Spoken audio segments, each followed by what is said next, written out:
He looked at Reverend Buckminster, expecting the disappointment he knew his father must feel. But his father's eyes were upon him, and they were not disappointed. Buckminster, this is your son. Have you nothing to say as the minister of this town, if not as his father? Then Turner saw his father stand like Aeneas with his 2 spears, pausing beside burning Troy and putting it all behind him, his face to an open world. What would you have me say, Mr. Stonecrop? That my own boy shouldn't find shelter for someone in need? That my own boy shouldn't care for the outcast? He leaned across the desk.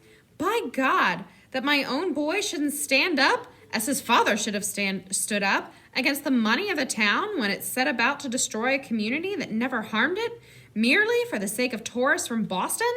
Is that what you'd have me say to him? Mr. Stonecrop went to the door of the study. Ethics are a fine thing to have, Reverend. You can take them out and wave them around like a flag whenever you feel a qualm of conscience.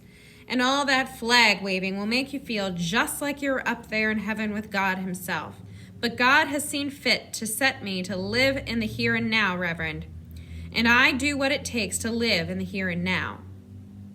Turner's father reached over his desk and pulled away the sermon notes. Have you read this book, Mr. Stonecrop? The Descent of Man by Charles Darwin. Turner and I have been reading in it quite a bit together. We've already finished The Origin of Species. I suspect you might not recognize it. Are you, a minister of the gospel, taunting me with godlessness, even while teaching it to your son? Darwin writes that man is liable to slight variations which are induced by general and complex laws. The deacons will hear of this. I have no doubt they will. But consider this, Mr. Stonecrop, my slight variation, included by general and complex laws. I will not stand with you at the destruction of Malaga Island. I will instead stand with my son. Mr. Stonecrop narrowed his eyes. Turner had never seen anyone do it in quite this way before, and he thought once again of homicide. There will never be a Negro living in the town of Phippsburg, Mr. Stonecrop said quietly.